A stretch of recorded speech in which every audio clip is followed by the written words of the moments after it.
Hey guys! So if this is all looking relatively familiar to you, it's because it is. I am sitting down and filming a couple of videos back to back today.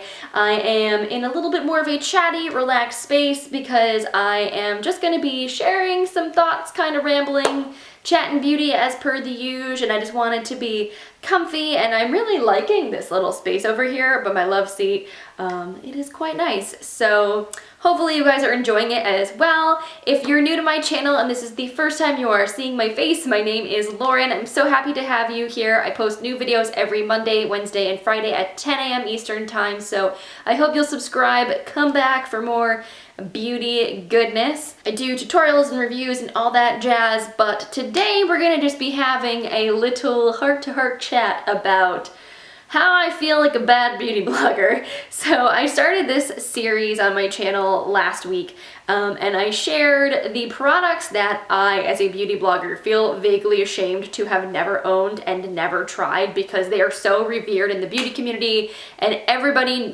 talks about them and compares products to them, and I just have no frame of reference, so I can't really speak to whether or not X product is a dupe for it because I've never tried it. So if you want to see the startup of this series, I will link it for you guys in the description box of this video, and maybe I will shoot a card up so you can click it and check it out later. But today I'm going to be talking specifically about eyeshadow palettes because I feel like as a makeup junkie, that is one of those things I can never have enough of. But I have really strong feelings about the palettes that I don't own, that everybody else owns, and have zero regrets in a way about the fact that I don't own them and have made the choices that I have. So I feel like this video is a little bit more unapologetic than my last one was. But yeah, so if you want to see the eyeshadow palettes that I feel like make me a bad beauty blogger for not owning and not ever talking about on my channel, then just keep on watching. So the first palette that I do not own and have very little interest in purchasing at this time is the Kat Von D Shade and Light palette.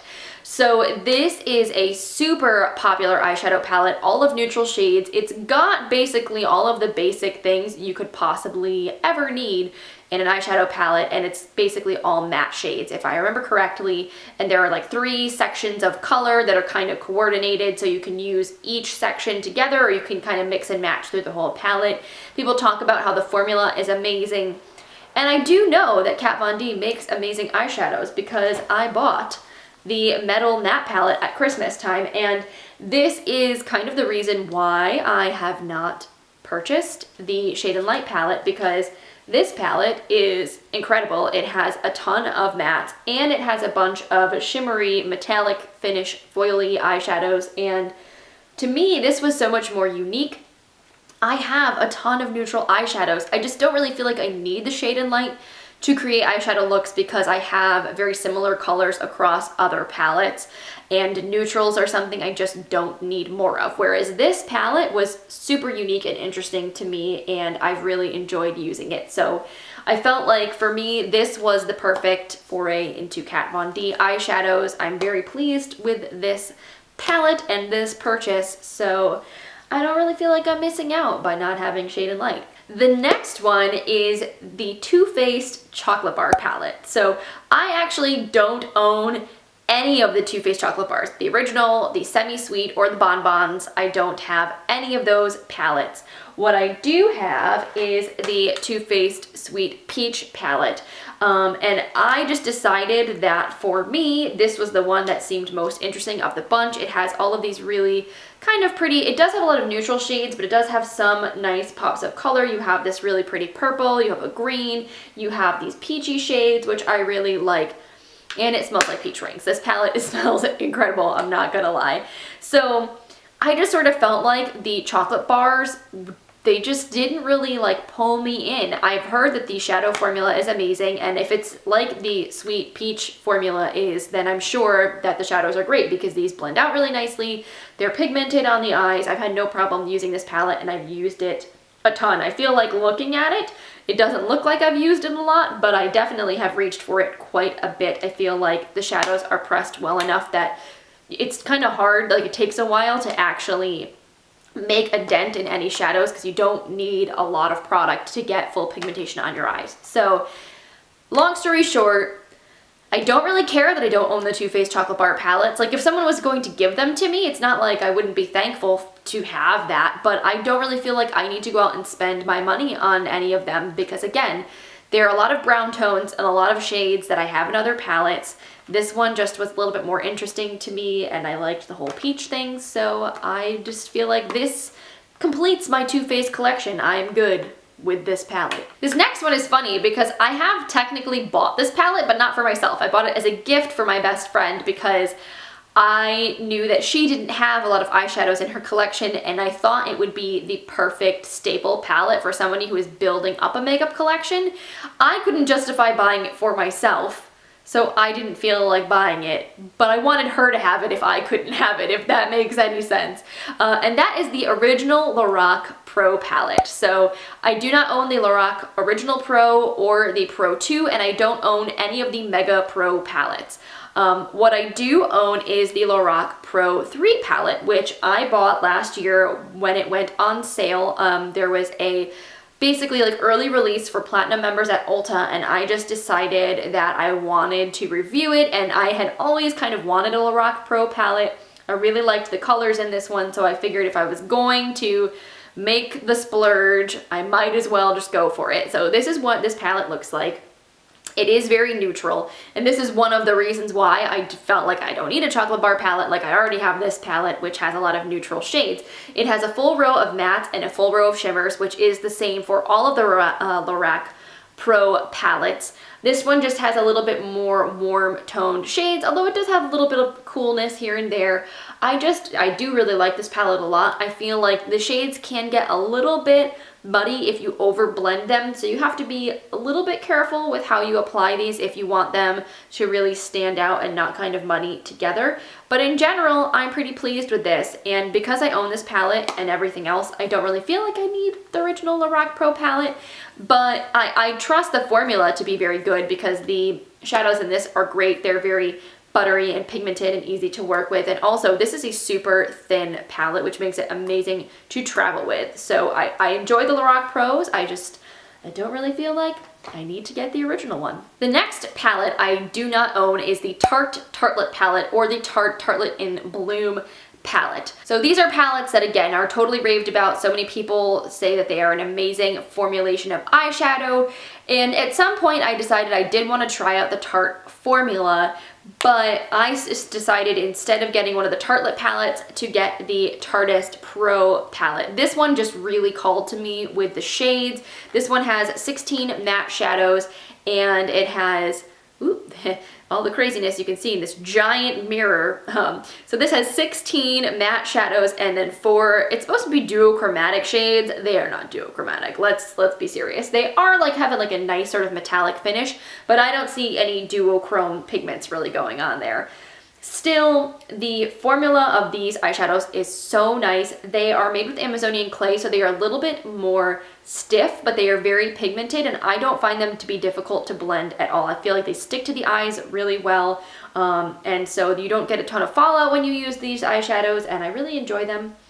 Also, this smells like vanilla. So between this and my peach palette, I feel like I have got the scented eyeshadow thing out of my system. Also, what really drew me to this palette over the Tartelette and Tartelette in Bloom were just the kinds of colors you get in this palette. Like I really like color on the eyes, and I like neutrals as well, but I really am a fan of these kinds of shades that are they're muted, but they're colorful. Like you get this like rich sort of orangey color, you get some purples, you get some berry shades in here, and then you do have like some solid neutral shadows like right down here. And to me, I just love being able to put a color that's not neon and vibrant necessarily on your eyes, but that can kind of just be a little bit more interesting than brown. So for me, I just enjoyed the color selection in this, and that's why I decided to get this one over the Tartelette palettes. The next one I want to talk about is something that I do still have moments of being unsure whether or not I want to purchase, because it is an absolutely stunning palette and it is right up my alley. But I've managed to like beat myself into submission and be like, no, No, you don't. You don't need it. You can just stay away. Just stay away. If somebody gave it to me, I would be happy. I would use it. But I have willpower, so I haven't purchased it. And that is the Anastasia Beverly Hills Modern Renaissance palette. That is a beautiful palette. Oh my God, the shades they are very unique. And when it talks about, you know, neutral, colorful shadows, like that is exactly what that palette is. It has a lot of neutrals, but it has these beautiful reds and burgundies and oranges, and it's stunning. It's so gorgeous for fall time, and it's a very reasonable price point. I just haven't bought it yet. And I haven't bought it because I felt like there are other eyeshadow palettes that would be more of a unique inclusion into my collection or of brands that I haven't tried. And I do own one Anastasia Beverly Hills eyeshadow palette. I have the Self-Made palette, which was a limited edition palette, I think, for 2015 holiday season. So this is a little bit old, but I keep it because I like to be able to swatch it and talk about it. And the colors in this are just stunning. This was such a good palette. I wish it wasn't limited edition. This is one of those things that I don't really use on my channel at all because you can't get it anymore. But I used it a bunch, you know, in my personal life because I love it and the colors are stunning. So I know Anastasia makes amazing eyeshadows from having this palette, so I'm sure the Modern Renaissance is fantastic. I don't know what the hell is going on with subculture right now. That is a whole nother topic. One of these days, if I ever film an anti-haul, maybe we'll go there, but either way, I have not lost faith in Anastasia. I do think she makes great eyeshadows. I love this palette, and it fills that void for me, but I don't own Modern Renaissance, and maybe I will someday, but right now, it's something that I'm kind of like trying to keep myself from putting in the shopping cart. And the last thing that I wanted to talk about are the Urban Decay Naked palettes. So I do own the original Naked palette. This thing is beat to all heck. This was the first eyeshadow palette I ever purchased for myself that was high end. This thing is old as heck, and it's probably way too old to put on my eyes, but I do like to keep it for swatches, for comparisons, and just to be able to talk about it, because this is like a super, super iconic palette. So I do own this. But I do not own anything else from the Naked range. The Smoky, the Naked 2, the Naked 3, the new Naked Heat palette. I have not bought into the hype on any of them. And I think Urban Decay makes very nice eyeshadows. I think that the shimmer shades especially are really creamy and pigmented. I like them a lot. I just feel like for the price, there are other eyeshadow palettes that I have liked more. I feel like you can get better bang for your buck with other brands. If you are infatuated with the shades, if you're just like obsessed with one of them, go for it. You're not going to get a bad palette with anything in the Naked series. I just have been wanting to try more unique, interesting brands as opposed to getting more of these. Like, for example, I just recently bought the Juvia's Place Saharan eyeshadow palette, and this is just so freaking cool. Like, look at these shades. They're super stunning, and I picked this up from HauteLook for $20. And this Urban Decay palette, if you buy them now, I believe they retail for $53, $54. Like, they're definitely over $50. So you can get more than 2 of these for the price of one of these if, you know, you got it on a sale price. I think the actual retail value of these is a little bit more expensive, but they have had Juvia's Place and HauteLook in their sales more than one time. So sometimes it's just more fun to try indie brands, to try brands that are just have more unique offerings rather than kind of going for the same old, which really is kind of the point of this video, is that, and the point of this whole series is that just because something is super hyped and everybody owns it does not mean that you have to go out and buy it. You should get makeup that intrigues you and that you're actually excited to use and will continue to be excited to use after the hype wears down. And for me, even though I'm a beauty blogger, even though I want to be educated on what's new and to be able to give you guys great reviews and to be able to make comparisons, I also am a person that, you know, is doing this as a hobby, so I have to be somewhat thought conscious of what I want to spend my money on. And for me, I therefore am way more discerning about whether or not something is new and hyped and people just, you know, want to be the first person to review it or wanting to get views because everybody's searching this particular product. Like, for me, I'd rather just be honest. I'd rather show you guys the things that I'm excited about and that I like. And even if everyone and their mother is doing a review of a certain product, I don't really feel like I need to do it too. Plus, what does that add value to you? If you've seen like 50 reviews of the same eyeshadow palette, why would you want to click on mine and see mine? Why wouldn't, you know, wouldn't you want to see a product that people aren't talking about or a brand that people don't talk about as much?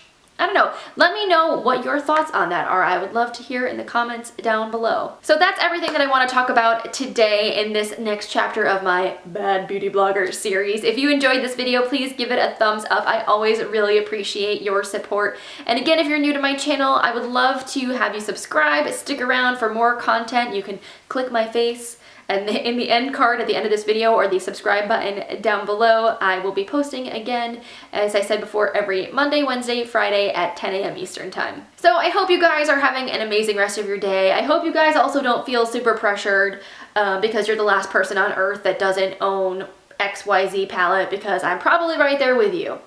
So no stress. Ain't nothing to be ashamed about. I hope you guys have an amazing rest of your day, and I will see you in the next one. Bye.